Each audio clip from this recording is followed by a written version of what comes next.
আসসালামু আলাইকুম এভরিওয়ান। কি অবস্থা সবার? আশা করি সবাই ভালো আছেন, সুস্থ আছেন। আমিও আলহামদুলিল্লাহ ভালো আছি। প্রতিদিনের মতো আজকেও সকালে উঠে নাস্তা টাস্তা করে রান্না বান্নায় বসে পড়লাম। মেয়েটাকে ঘুম পাড়ায় দিছি, একটু তাড়াহুড়া করতেছি যাতে আমার রান্নাগুলো তাড়াতাড়ি শেষ হয়। তো আজকে রান্না করব লাউ আর মাছের মাথা দিয়ে আর লতা ভাজি, সিম্পল রান্না। তো রান্না শেষ করে আমি একটু বের হব, তাই এই জন্য একটু রান্না করতেছি। আমার ছোট বোন আসছে, পায়ের ব্যথা। তো কি আর বলবো, পায়ের ব্যথা মানে। এখন লাউগুলো আমি ধুয়ে নিলাম, ধুয়ে নিয়ে প্রেসার কুকারে বসাই দিব যাতে তাড়াতাড়ি সিদ্ধ হয়ে যায়। তো আমি রাঁধুনি না, নর্মাল আমি বাড়িতে যেভাবে রান্না করি চেষ্টা করি আপনাদেরকে দেখার জন্য। এই তো বসাই দিছি, রান্না প্রায় শেষ। এটা এখন আমি বাগার দিব।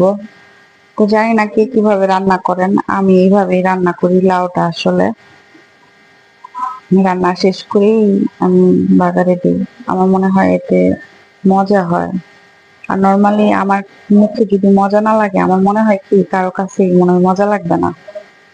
তো যাই হোক, যে রান্নার প্রশংসা করতেছি, নিজের রান্না নিজেই, মাঝে মধ্যে নিজের রান্না নিজে প্রশংসা করতে হয়।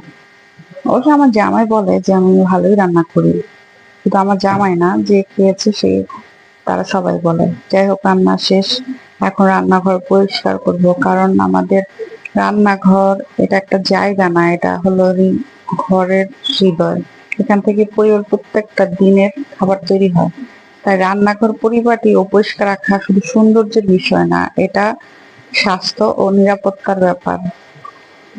তো আমাদের গ্রাম্য ভাষায় আমার দাদি নানি এরা বলতো যে রান্নাঘর রান্না করে পরিষ্কার করতে হয়, না হলে নাকি রান্না চুলা আমাদের বকা দেয়। তো এই যে as usual, আমি হাঁড়ি পাতিল গুলা রান্না শেষ করে ধুয়ে মুছে পরিষ্কার করে নিতেছি, কারণ এর মধ্যে আমার মেয়েটা উঠে পড়ছে, ওরে খাওয়াইতে হবে। আবার একটু তাড়াহুড়ো আছে, ডাক্তারের কাছে যাব। তো যাই হোক, আপনারা ভালো থাকবেন, আমাদের জন্য দোয়া করবেন। আর আমার ভিডিওটা যদি আপনাদের ভালো লাগে থাকে, লাইক কমেন্ট শেয়ার করবেন।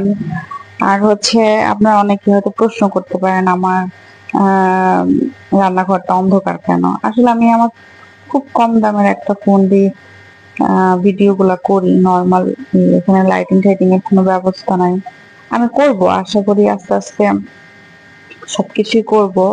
কারণ আমার বাচ্চা ছোট, তো সবকিছু দিয়ে আসলে করে উঠতে পারি না আমি, কারণ ওকে নিয়ে সবকিছু করা পসিবল না। আমার মেয়ের বয়স 7 মাস। তো যাই হোক, এই তো আমার রান্নাঘর পরিষ্কার করে ফেলছি আমি। তো এই তো আমার দুপুরের খাবার।